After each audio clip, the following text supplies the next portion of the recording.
کریں یہ نام لے کے کہ اللہ تو اللطیف ہے، تو میری تمام چیزیں جانتا ہے، تو میرے وہ بھی چیزیں جانتا ہے جن کو میں بھی نہیں جانتا. انسان کا جو انکانشیس پارٹ آف مائنڈ ہے، ٹھیک ہے نا، کانشیس تو ہم جانتے ہیں، انکانشیس نہیں جانتے. تو یہ بھی جانتا ہے فیوچر میں میرے پہ کیا آنے والا ہے.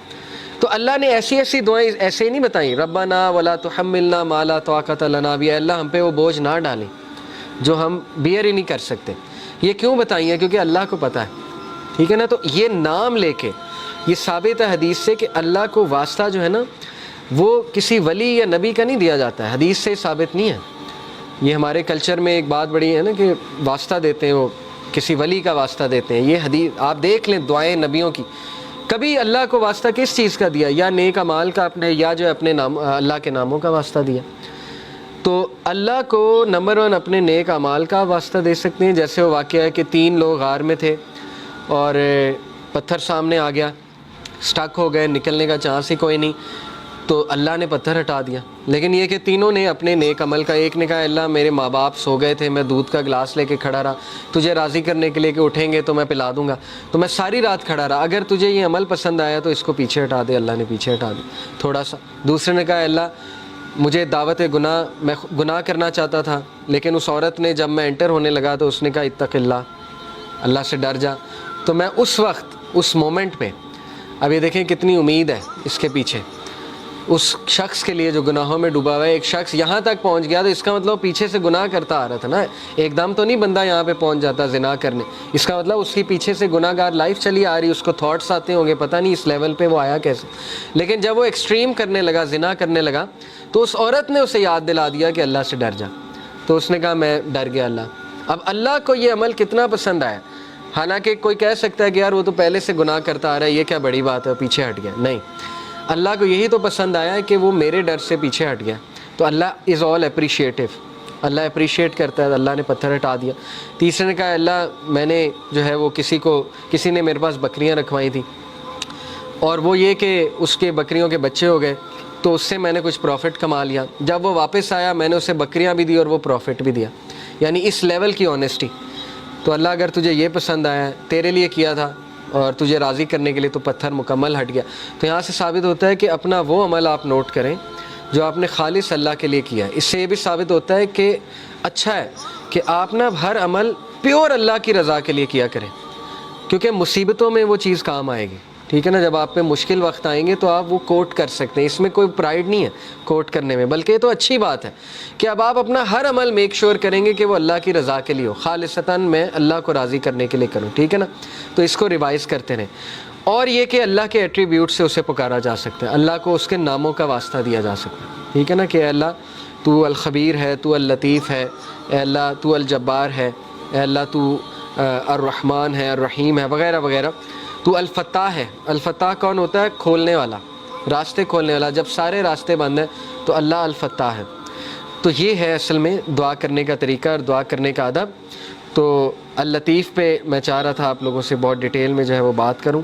اور لاسٹ ایک لیسن میں نے آپ کو جو بتایا کہ 5واں لیسن جی، کہ جب آپ دوسروں کی مدد کریں گے تو آپ دیکھیں گے کہ اللہ تعالیٰ آپ کا غم جو ہے وہ دور کر دے گا. تو اس لیے گیور بنیں. اور اس میں بہت امپورٹنٹ لیسن ہے کہ یتیم کو نہ دھتکارو. اورفن کے بارے میں اللہ کے نبی نے فرمایا نا کہ جو ایک اورفن کو ٹیک کیئر کرتا ہے تو وہ اور میں ایسے ہوں گے جنت میں. انگلیوں سے جو ہے وہ بتایا کہ بالکل ایسے ہوں گے.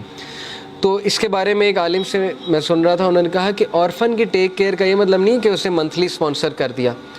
اورفن کی ٹیک کیئر کا مطلب یہ ہے کہ آپ نے اس کی پرورش کی ہے اور آپ نے اس کو کانسٹنٹلی لک آفٹر کیا ہے. یہ ہے اصل میں اورفن کی ٹیک کیئر کرنا.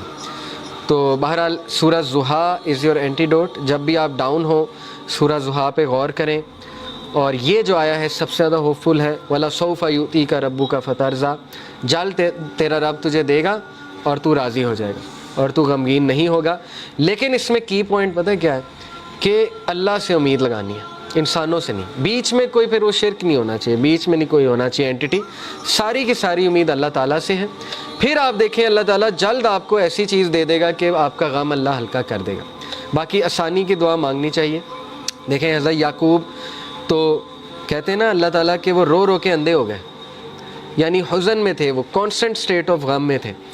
لیکن پتہ نہیں ایسی کیا ان کے پاس پاور تھی کہ اس غم کے باوجود، اب یہ پاور وہی تھی ظاہر ہے، اللہ کا نالج تھا، اللہ کی طرف سے سکینت تھی، لیکن یہ کہ اتنا غم انہیں آیا کہ وہ روتے رہتے تھے اپنے بیٹے کے لیے، اور یہ کہ وہ اندھے ہو گئے رو کے۔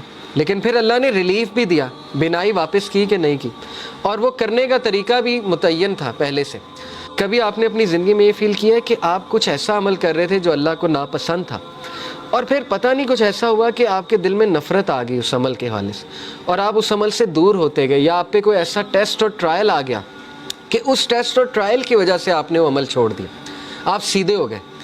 دیکھیں نا، اللہ کو پتہ ہے ایک بندے کو سیدھا کیسے کرنا ہے۔ اگر ایک بندہ گناہ میں اور وہ دعا کیے جا رہا ہے اللہ سے کہ اللہ مجھے کسی طرح نکال دے اس سے، تو اللہ تعالیٰ اس کو شاید کوئی غم بھیج دے، کوئی ٹیسٹ اور ٹرائل میں ڈال دے، اور وہ بندہ اللہ کے قریب آ جائے۔ اگر آپ نے خود غم سے باہر نکلنا ہے نا، تو اس کا سب سے میں آپ کو ایفیشینٹ طریقہ بتا دیتا ہوں، دوسروں کے غم میں ان کی ہیلپ کریں۔